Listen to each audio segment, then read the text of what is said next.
Michelle දෙල්හාරාගේ සමාජ සේවය. Michelle දෙල්හාරා යනු දක්ෂ රංගන ශිල්පිනියක් මෙන්ම ඇය නිහතමානී ගතිගුණවලින් හෙබි දක්ෂ සමාජ සේවිකාවක්ද වනවා. අද වීඩියෝ එකෙන් කතා කරන්න හදන්නේ මිෂෙල් දෙල්හාරාගේ සමාජ සේවාවන් පිළිබඳව.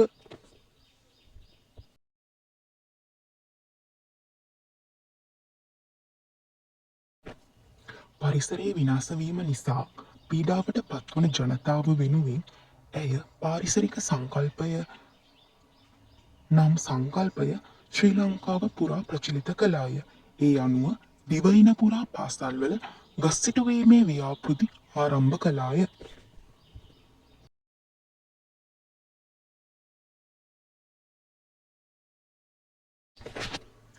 සෝෂල් ඉන්විසිබල් නමින් ග්‍රන්ථයක් රචනා කර ඒ හරහා සමාජයෙන් කොන්නෝ සමාජයෙන් වැඩි අවධානයක් නොලැබෙන වැඩිහිටියන් වෙනුවෙන් ඇය කතා කළාය.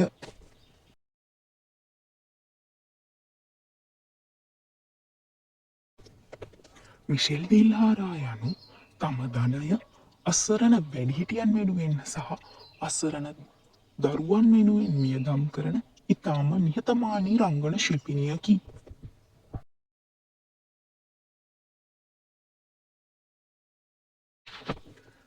මිෂෙල් දෙල්හාරා සිය සමාජ සේවය වෙනුවෙන් කීපවතාවකදීම ජාත්‍යන්තරයේ ගෞරවය දිනා ගැනීමට සමත් විය.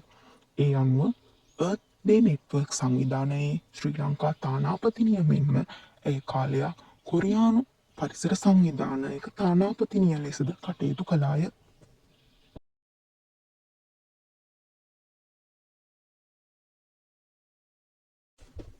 ඇය සිදු කළ විශිෂ්ට සමාජ සේවාවන් වෙනුවෙන් එය කිහිපවතාවක්ම සම්මානයට පාත්‍ර විය. ඒ අනුව ඒෂයා යූත් සම්මානය එනම් ආසියාවේ විශිෂ්ටතම සමාජ සේවිකාවට හිමි සම්මානය දිනා ගැනීමට එය සමත් විය. එමෙන්ම දකුණු ආසියාතික තරුණ සමුළුවේදී එය සිදු කළ පාරිසරික මෙහෙයුම වෙනුවෙන් එහිදීද එය සම්මානයට පාත්‍ර විය. මිෂෙල් දෙල්හාරා පවසන පරිදි රංගනය ඇගේ වෘත්තිය වන අතර සමාජ සේවය ඇයගේ ජීවිතයේ අරමුණයි. ඇයගේ රංගන කටයුතු මෙන්ම ඇගේ සමාජ සේවා කටයුතු සෞරප්කාරයෙන්ම සාර්ථක වේවා යැයි ඕපදූප ශ්‍රී ලංකා අපි ඇයට සුබ පතනවා.